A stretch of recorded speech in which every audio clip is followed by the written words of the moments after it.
7. Hindi pa binabanggit kung sino. Hindi pa tinukoy yung kung sinong papalit kay Kaufman. So yan ang ating aabangan. May isa pang Associate Counsel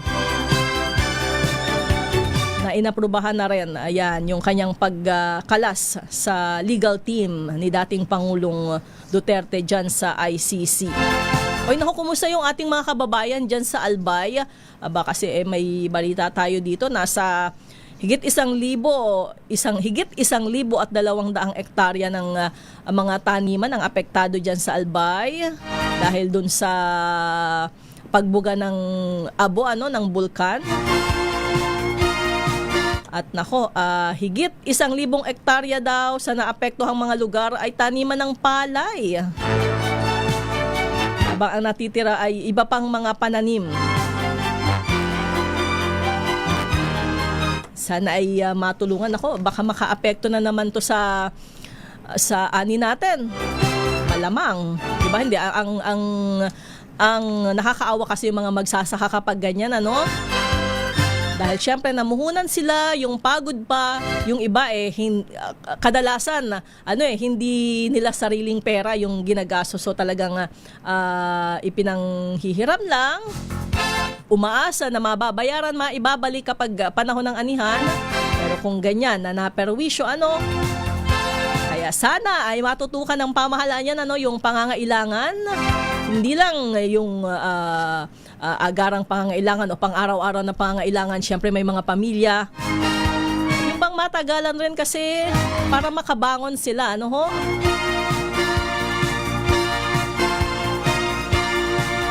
Okay, ito may binabanggit ang Philippine Solar and Storage Energy Alliance na mababa na ang halaga ng pagpapa-install ng solar rooftop.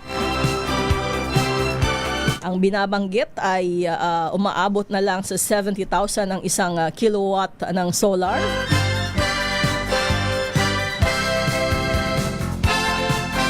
Totoo yan at gaya nga ng binabanggit ko ay talaga namang masusulit kapag lalo na kapag ganitong panahon ng tag-init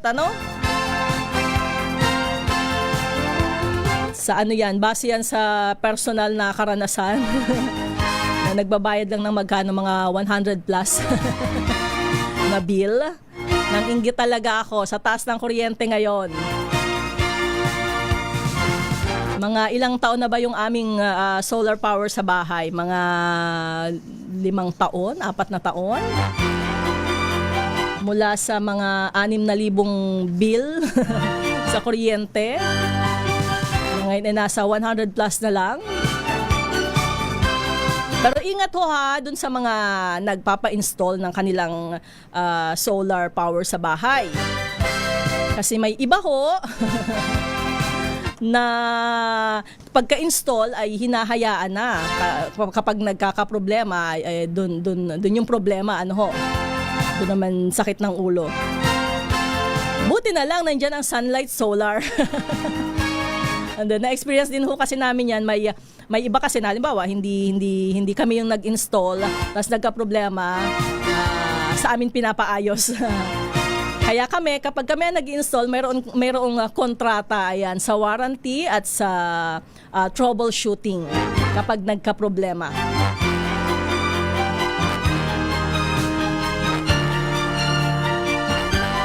Sa pa lang po kami, Sunlight Solar sa Pinamalayan Oriental, Mindoro. May ibang mga kaibigan tayo dito. At yung mga nagtatanong sa iba pang medyo malalayong probinsya, pag-aaralan pa namin Kasi totoo naman na hindi biro din yung investment sa umpisa. Kaya pinapaliwanag nating mabuti yan. Okay, sige, magko-commercial na muna ulit ako para pagbalik ko ay papasadahan ko na ang inyong mga pagbati sa mga nanay. Ilan pa ba ang gap ko? 2 pa ba, Het? Isa na lang. Ayan. Pilipinas ang oras, 7:41 ng umaga.